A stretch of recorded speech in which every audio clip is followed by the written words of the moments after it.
I think the biggest thing, people don't realize that basketball players are human. It's so easy to say that, oh, if I was in the NBA, I'd I'd be in the gym 24/7. After a game, 3 hours, I'll still be putting up shots. I show up 2 hours. No, you went. Did you have a job? You show up what time? You're supposed to be there at 9. If you're a good employee, you usually show up 8:45, and you leave maybe 5 o'clock. You show up when you're supposed to. You leave when you're supposed to. You have a family. You have shows you want to watch. You have things you want to do. Like, I'm fortunate enough to cover the Miami Heat, and like one time Bam Adebayo, he's like, I mean, Bam's a really nice guy. He goes like, "Hey guys, I got 2 minutes. I got to go see my mom." He's like, 2 minutes. He's like, I'm gonna do like my media obligations. He's like, real quick, one coach. And he's like, all right, he's like, I gotta go see and like laugh. And like, it's Tuesday. It's practice. Like, people have lives.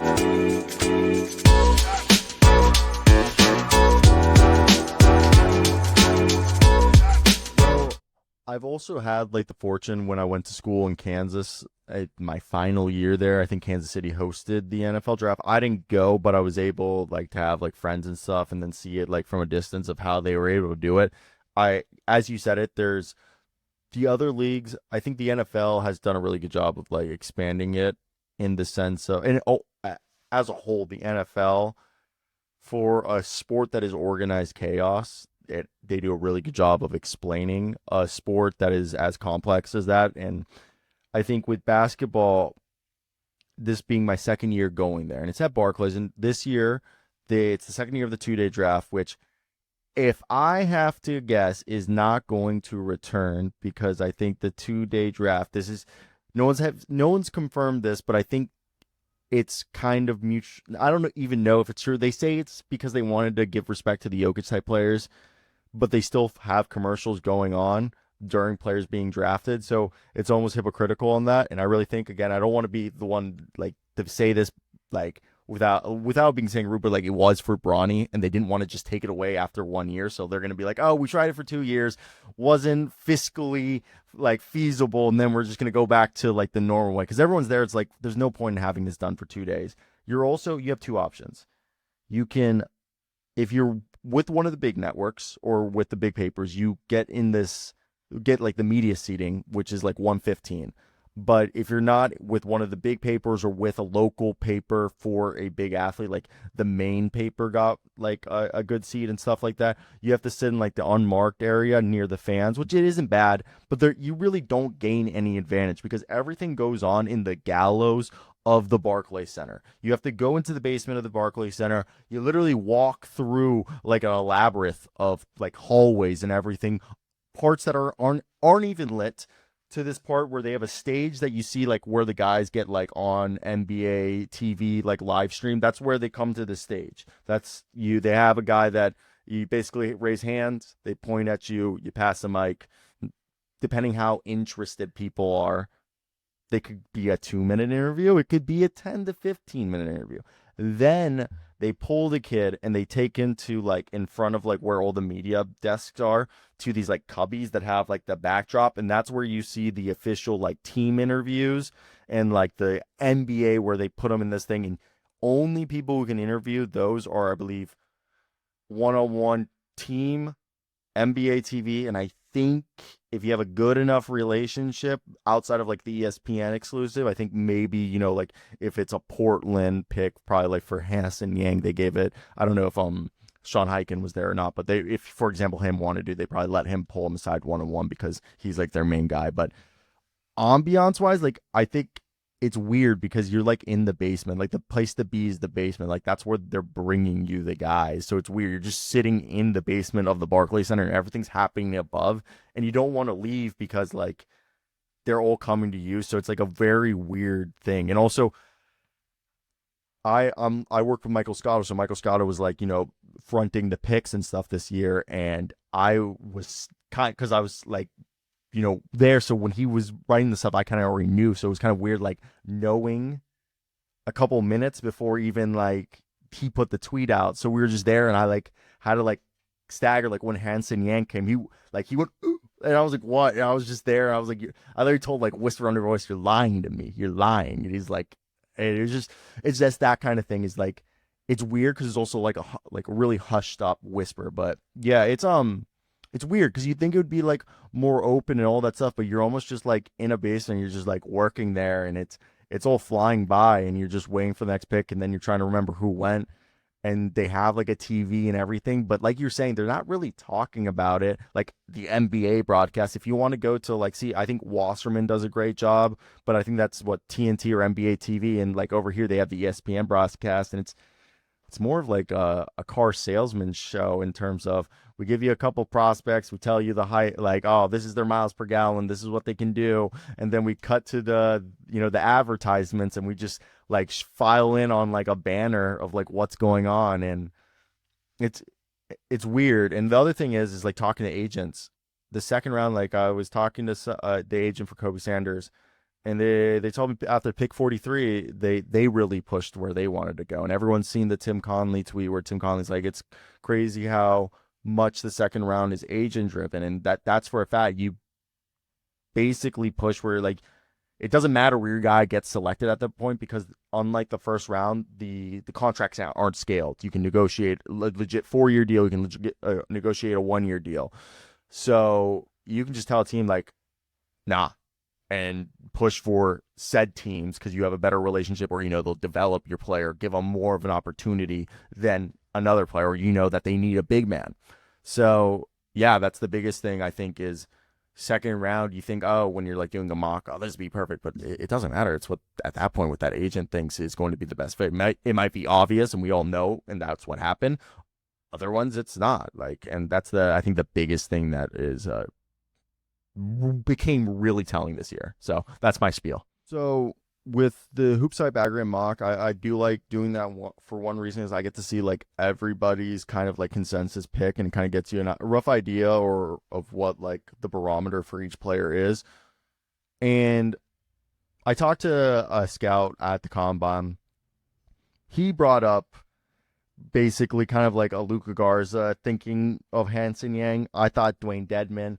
And I know everyone said like, Chinese Jokic, and I thought one of the best, I forget who wrote it or who said it. I think it might have been Tyler Rucker on No Ceilings when he came onto the NBA Daily Show, or it might have been one of the athletic writers on like one of their takeaways from the draft.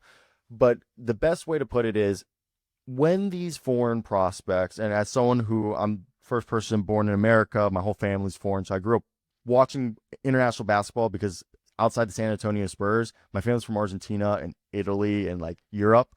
They don't know anything outside of that. So it was easier for me to talk about Barcelona, Real Madrid, Fenerbahce, all that, than talk about the New Jersey Nets or something, in the mid 2000s. So when you're a young prospect and you're coming to America and you're a national guy, you should be the most dominant player in that league. Deni Avdija was the best player in the Israeli league. Luka Doncic was the best player in the Euro League. Karlo Matikovic, even Felipe Petrushev were the best players in the Adriatic League. So were Dario Saric, Jan Vesely. Hansen Yang wasn't even the best player on his team. And Hansen Yang wasn't the best player in the league. And that's nothing against. He's an 18-year-old and he has great skill. And again, the clips you're seeing of the Chinese Jokic game is a preseason game, I believe, or a summer league game against, fringe to not even fringe NBA guys. And again, I like to look at everything glass half full. I think it's, dumb to disparage, kids just living up their dreams. We don't know what they're capable of. Giannis was in the third division when he got drafted out of Greece. So the rationale, at the time, I was shocked. I genuinely think it was shocking. But the Brooklyn Nets had 5 first-round picks. And I think we all knew that one of those picks was going to be Hansen Yang.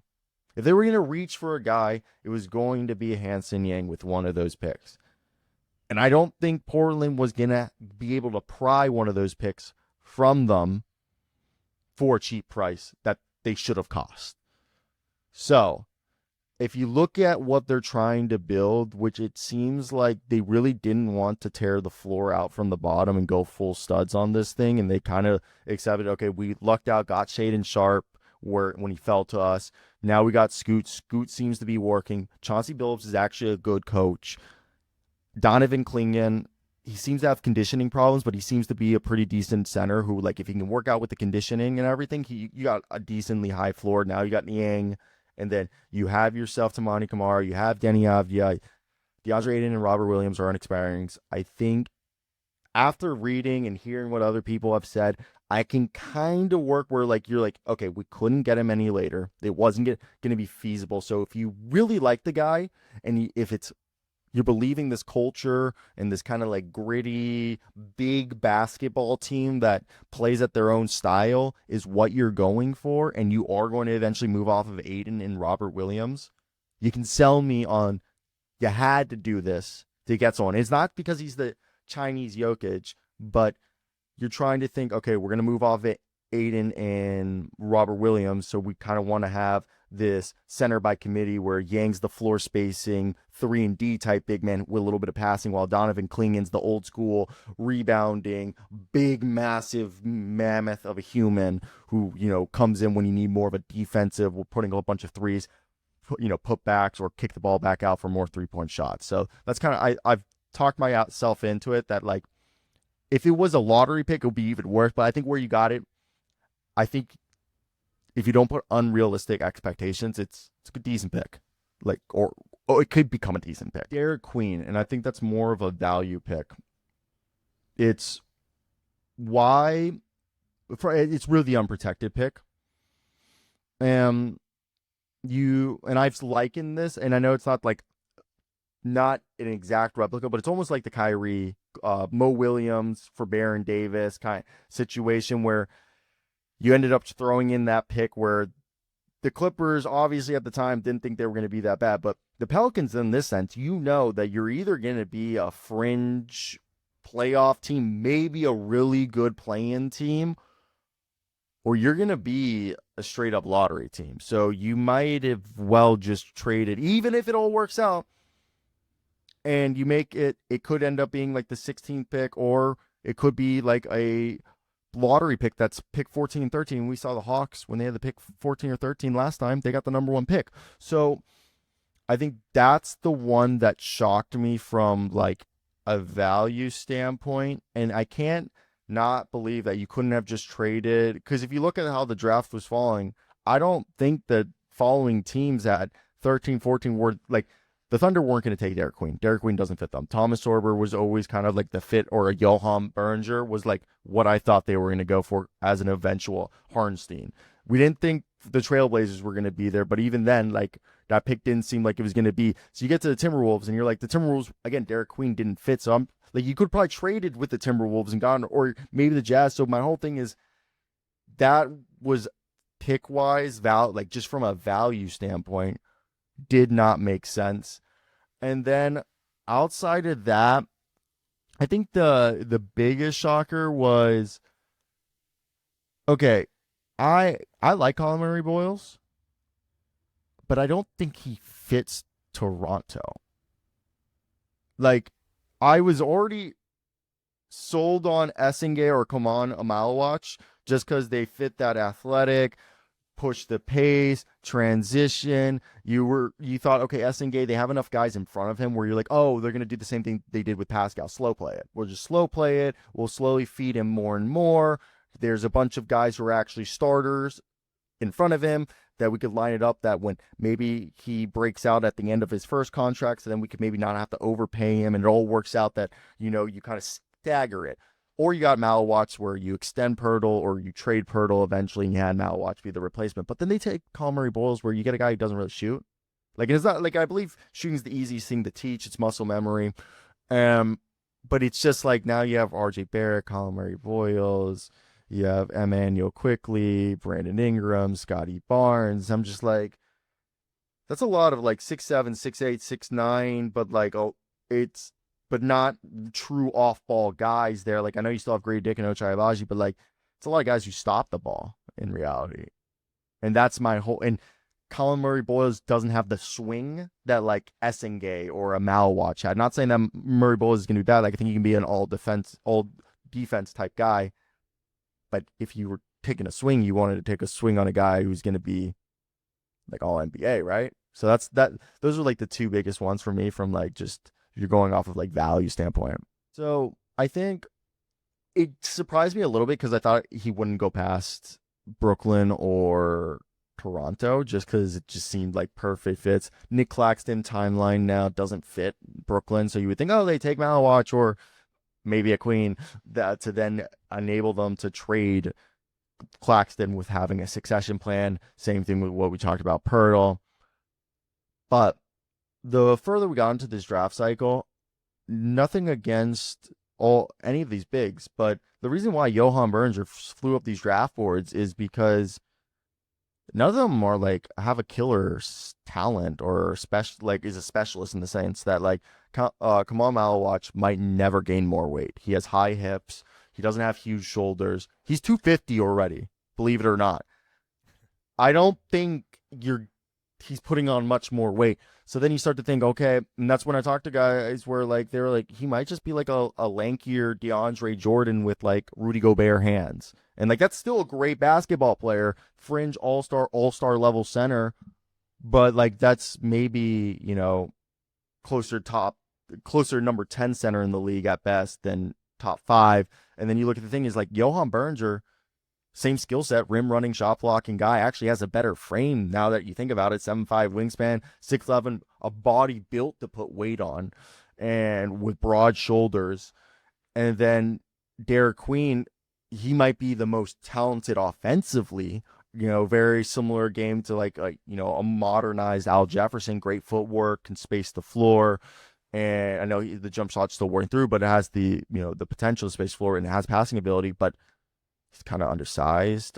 He's not like an elite athlete, and I don't worry about the conditioning, but all of these big men had their flaws and their pluses were almost all equal. So it almost became where you're like, is all an eye beholder. So when you saw these guys slides, you're like, none of them were guaranteed starters, and they all had probably questions that were going to hold them back from becoming impact players in year one, to where if they can work out these kinks, then yeah. So I could see why, and that's why I think the Suns were like, we got a double dip here where, Maluach is an insurance policy for Williams. At the same time, he's the successor for Williams. So either way, it hopefully works out, and they still have Nick the Richards as a break the glass option.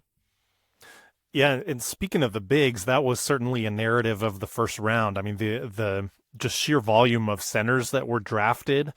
Do you think that does speak to any trends coming up in the league, or is that more just based purely on, of course, talent that was available in the draft, or maybe, combination or otherwise?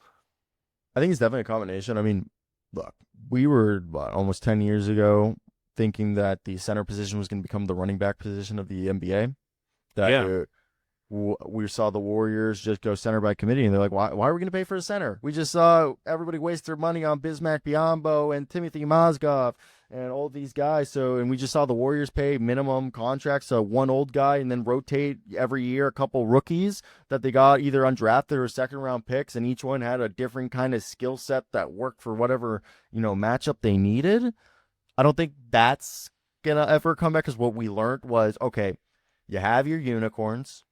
Then you have your Jared Allens, your Derek Lively's, your Daniel Gaffords, your Nick Claxtons, your Pirtles that are a combination of rim running, good screen. Some are rim running lob threats. Others are really good screeners, somewhat back-to-basket bigs who are good offensive rebounders who just take up space. And then you have others who are good, elbow passers.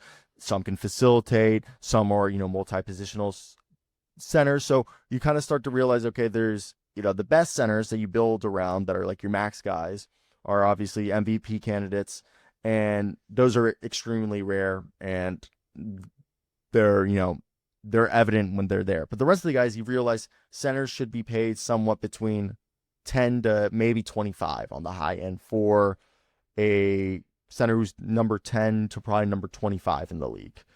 And I think teams are realizing, okay, you see Wendell Carter, Goga Bitsadeh for the Magic. Now you see maybe over in Dallas, they just re-signed Daniel Gafford, and they're trying to figure out how that lined up, that extension to where Derek Lively's extension will probably start in the final year Daniel Gafford, so you probably trade Daniel Gafford right before that, and that's kind of how like you're kind of seeing is like or even now with the T Wolves with Naz Reid and like Rudy Gobert and Johan Burns is clearly going to probably be Rudy Gobert's successor, and I think what you're realizing is teams are probably staggering contracts to kind of like put it together. Same thing with like Jared Allen and Evan Mobley. And that might stay together, but they might be realizing, oh, Evan Mobley can kind of do what Jared Allen does. So if we can trade Jared Allen to a team who wants him, then we could probably get a cheaper backup and go that route. So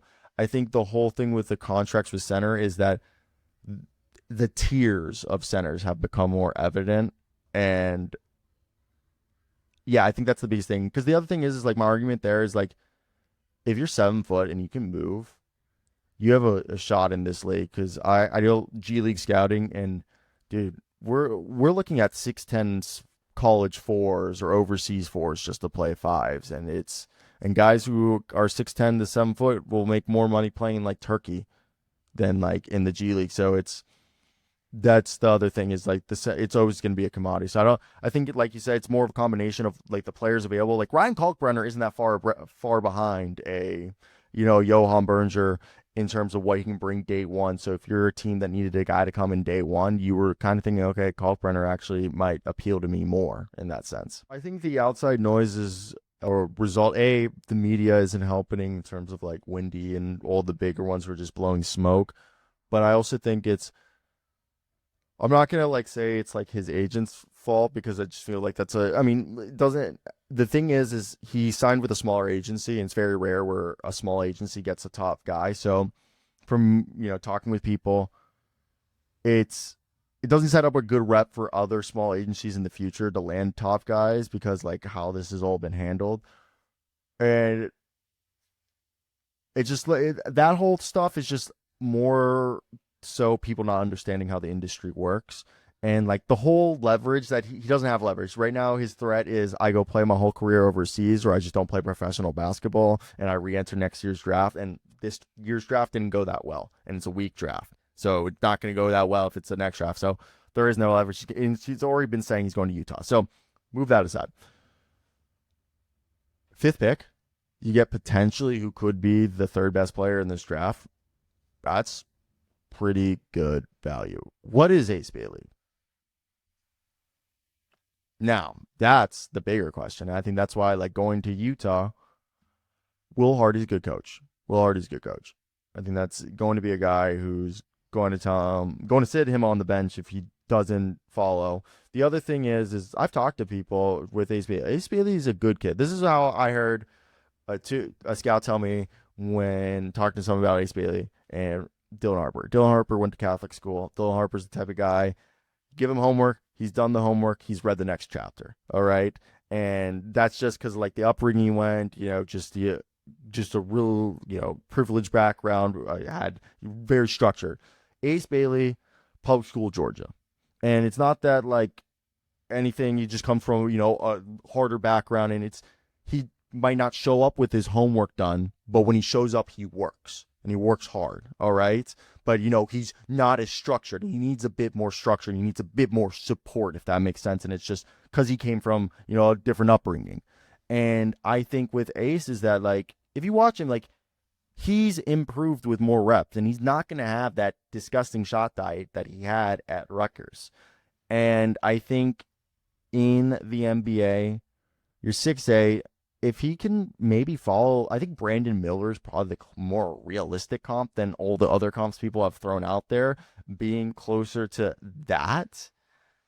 Yeah, being more of like a big, kind of swingman, I think is more realistic than him being a combo forward unless he puts on a bunch of weight, because I think that way he's going to be a guy who can shoot off the catch. He plays with size and the length and athleticism. He might be a little skinny right now, but I think he has the flexibility to do some stuff, and he's a project that I think is worth investing in, especially being in Utah where it's not going to be a lot of distractions.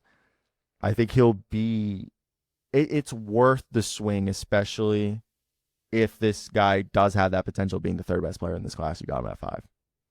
It sounds like there's potential too that, maybe it's a blessing in disguise getting drafted by Utah rather than, not to disparage any franchises, but historically less structure in Brooklyn or DC, other places. I know they have visions and they're trying to build things right now, but it does seem like there might be a little bit more structure with Danny Ainge and then of course Coach Hardy that you mentioned in Utah. Maybe that maybe he comes out, a little grateful for landing in Utah. Time will tell. Yeah, no, no. For me, I think the biggest thing, people don't realize that basketball players are human. It's so easy to say that, oh, if I was in the NBA, I'd I'd be in the gym 24/7. After a game, 3 hours, I'll still be putting up shots. I show up 2 hours. No, you wouldn't. Did you have a job? You show up what time? You're supposed to be there at 9. If you're a good employee, you usually show up 8:45 and you leave maybe 5 o'clock. You show up when you're supposed to. You leave when you're supposed to. You have a family. You have shows you want to watch. You have things you want to do. Like I'm fortunate enough to cover the Miami Heat, and like one time Bam out of bio, he's like, I mean, Bam's a really nice guy. He goes like, hey guys, I got 2 minutes. I got to go see my mom. He's like, 2 minutes. He's like, I'm gonna do like my media obligations. He's like, real quick, one quote. And he's like, oh yeah, he's like, I gotta go see and like laugh. And like, it's Tuesday. It's practice. Like, people have lives. They have kids. Some of them might actually have to go pick up their kid. All right. And I think, like you said, there's also distractions. There's, everyone thinks of Ja Morant in Memphis and, Zion Williamson in New Orleans and the food. And I can talk like, people said with Ben Simmons, every game after Philadelphia game, he was on the train to New York. Okay. And that's legit. Like, there are distractions. So yeah, I know for a fact the Heat organization, they said they love the Sioux Falls because you literally send a guy there and like you don't have anything else to do except go to Sioux Falls and play basketball. Like, there's like I think 2 bars. They both close at like 10 or 11. Like, if you want to do anything, it's really you're just gonna go hoop. So I think that for maybe someone who does need that structure and just needs that to work on, I don't want to say he has low emotional intelligence, but he's just a young kid. You're 18, okay? Everyone knows how they were at 18, and that's something you have to work on. And I think going to a place like Utah, it will be and having a guy, Will Hardy, who was the Spurs wonderkin that got poached by Boston, and then Danny Ainge basically took him as his severance package when he left the Boston Celtics, I think is going to be a really resourceful place for him to succeed. So when I was in undergraduate, I wrote a paper called How the NFL Sold Football. And football, people didn't realize. I think a lot of people my age won't know this, but anyone older in the 60s, 70s, 80s, they used to run these little 5 to 10, 15-minute documentaries like that, bum, bum, bum, bum. And they would like have like little like short, basically explainers of like how football worked. Cause like people don't know what an A gap, B gap, C gap is. Most people don't know like how, the West Coast offense is, what an I formation is, strong formation, wishbone, etc. when playing football or just watching football. And then the NFL, even when in the draft, they know they have to, because if you go into a classroom and you ask how many people play football, probably only 10 people are going to raise their hands. Most people, parents don't let them play football, or most people didn't play football outside of like backyard. No, like it's actually, and I think since 2015, I think almost 20% decline in youth participation in football. So Yeah. NFL knows they have to explain football because the masses don't. Basketball, like soccer, anybody can pick up a basketball and anybody can kick a soccer ball. So people have this like weird inclined thought that like, oh, anybody can figure out how to put a ball in a peach basket, or anybody can figure out how to dribble. So like, they don't need to explain that. We don't need to explain what sets are. We don't need to explain like how, actions work, or like how someone sets a screen, or what a flare screen or a hammer screen is, and things like that. So the NBA, I think, it takes for granted that you can just throw a couple of highlights together. Oh, this guy's a good shooter. This guy can dunk. This guy can rebound. Oh, he's big, And yeah, and like, I think they lean too much sometimes into this whole social media aspect because it is the number. People don't also realize how big basketball is social media wise in comparison to all other sports. Like, I think the only other sport that's close to basketball in terms of social media like hits is soccer.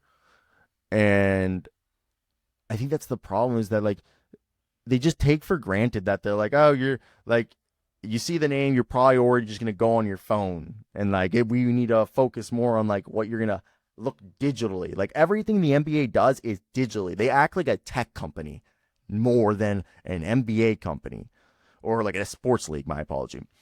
And I think that's the biggest thing. It's like the whole thing with like League Pass. It feels like almost like they're building it to sell eventually League Pass instead of a media rights deal when they know these streaming companies die and all. They're going to be like, oh, we're just going to sell the rights to League Pass, to almost like NFL Sunday Ticket was to whoever wants to hold it for that like package, because then you'll get every team and everything instead of us having to siphon it off the different leagues. So that's the whole thing to me, is that it's felt like they've stopped giving a crap for like the traditional broadcast, because you can go watch Bleacher Report online and it does a better job. And guess what?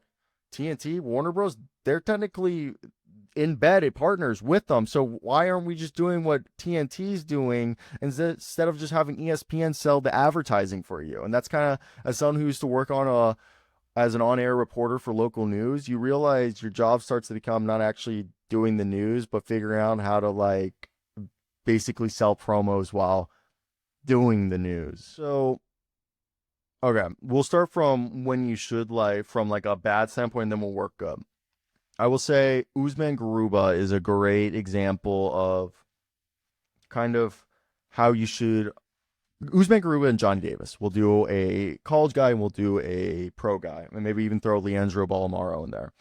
All right, Ballamaro went from Minnesota to the Jazz and just never got playing time. And when he did play, it looked bad. And when he played in the G League, it looked bad. Like it was just, he didn't look like an NBA guy. He didn't have a skill that stood out, and he didn't have a position that seemed like this stood out. Then what? Garuba, I think, was taken right in front of Şengün, and like Garuba, like he wasn't bad in like the G. Actually, like, averaged a double double. He was never like a scorer or anything, but he could never see the floor on a rebuilding Rockets team. Like he could not see the floor. And like I think the one season they did give him, he was like a 12-minute a night guy, and the problem was he was like an undersized center. And it just, that's where you kind of realize when you're looking at a guy like that, you start to realize it might be more he doesn't have a position and he doesn't have a skill to allow him to stick. While Johnny Davis and Jordan Goodwin were in the same draft class. I think Bradley Beal and every other point guard and guard on the Wizards team that year, his rookie year, were hurt. And they said, Johnny, you can stay in the G. We rather play our two-way guard, Jordan Goodwin, than you. That is bad. That is bad. That is bad if your lottery pick is staying in the G League, then you rather play the undrafted guy out of St. Louis than your lottery pick from Wisconsin. That's when you can start banging the alarm like this ain't good. This ain't good. Like that's not even being like worried. That's just bad. That's all around bad. Now the like kind of like shaky good. I think Reed Shepherd is a great example. Is like if you have a guy who's on a good team or just buried, but they like, and he's too good to be in the G, and whenever they do allow him to go in the G, he absolutely kills it. And then they're just like, well, we'll just have him ride the bench, and you kind of just see like another example is that like a Peyton Pritchard who like he never really had an opportunity until like the last year or two, and then he just started to scale it up. And we always knew he had the scale, and he always showed it. It's just you got to look at the roster, and if you see like you got to watch their preseason numbers, their summer league and stuff, and just see like if they actually look like confident. There's actual year by year growth, and especially I think the biggest teller is like NBA guys.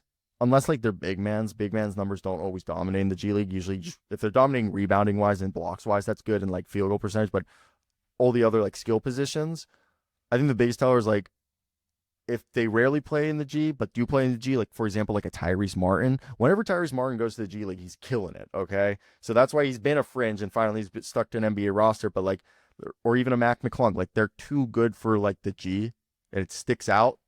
So if they're not playing for your team, it's more than likely they're just buried on a depth chart, and that's as a result of team probably accidentally paying a guy and having to justify paying said person X amount of money instead of playing the rookie so then they can get off a said contract, or, you know, they're trying to trade somebody so they can play the rookie, or they're trying to make a playoff push, and then eventually they'll open up those minutes. But yeah, because log jams can happen, or of course, injuries, and because some injuries don't get reported. Like Kobe Buffkin, I know the Hawks still have faith, but I think he's played 37 games in 2 years. From a fan's standpoint, I honestly think this is like not as people think. It's not like the NFL where like you're or anything like you're hearing like jeering. Like it also like dissipates very quickly. Like people just start to leave. Like yeah, they don't really care. Like after like it's like also like all the other like summer league and even All Star, all the other events I've been to,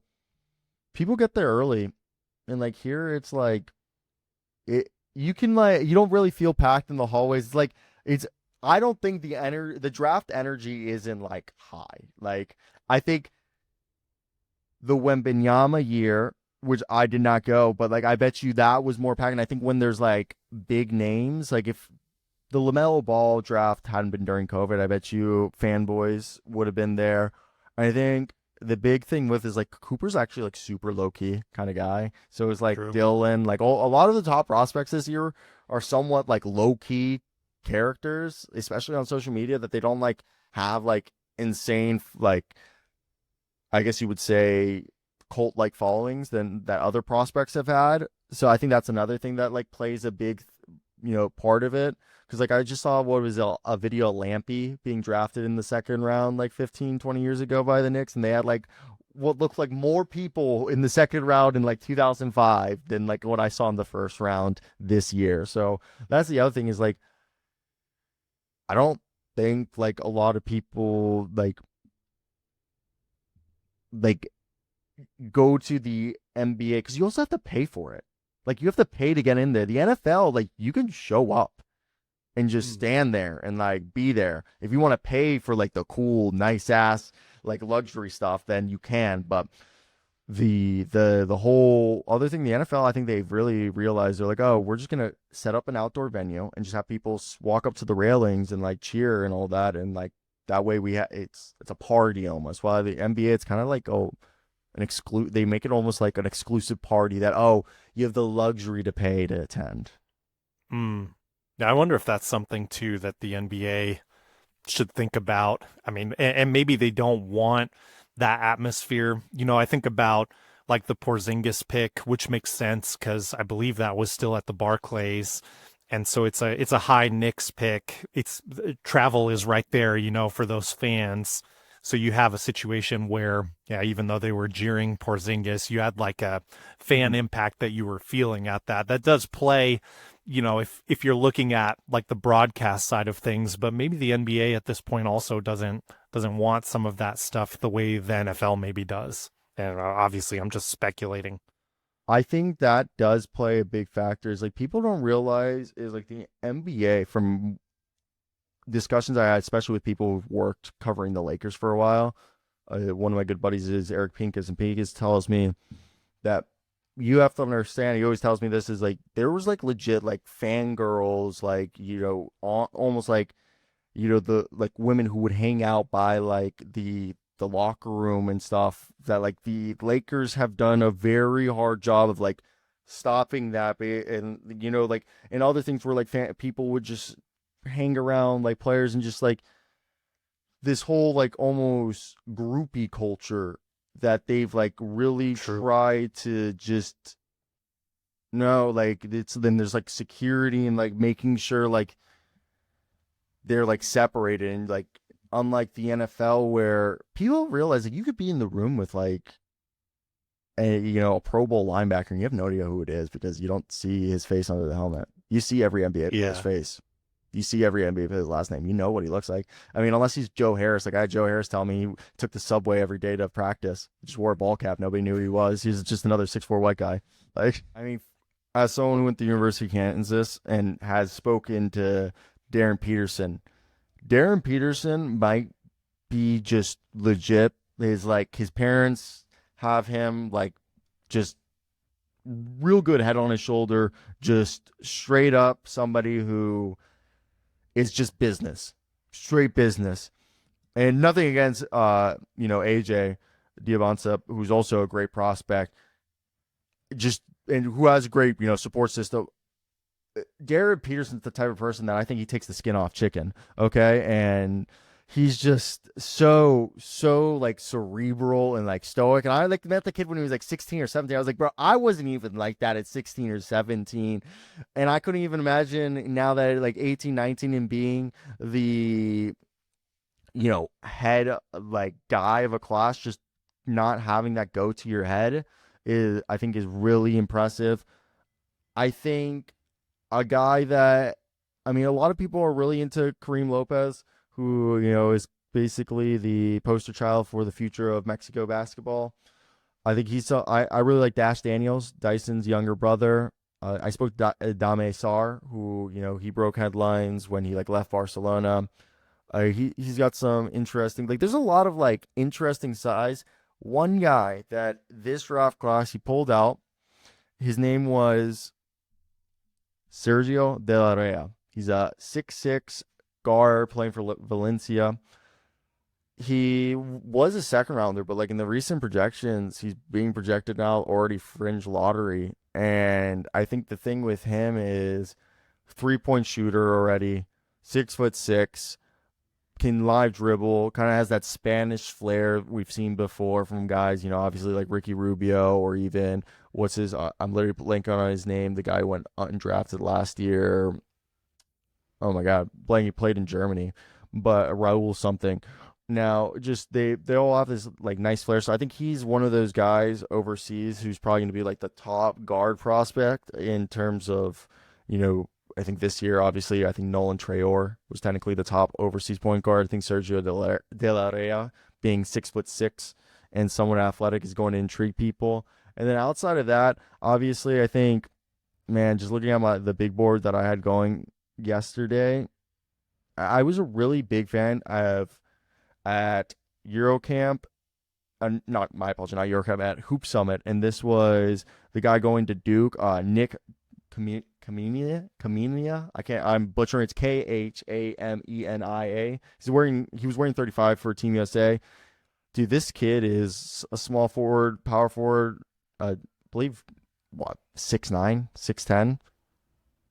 Kid's gonna be a combo forward. I think sharpshooter, probably one of the best shooters in this draft class. And I know Nate Immense, the big hyped up 6'10" forward, but I think this kid Nick playing for Duke could be really good. Yeah, no, first off, thank you for having me, guys. Love your guys' work.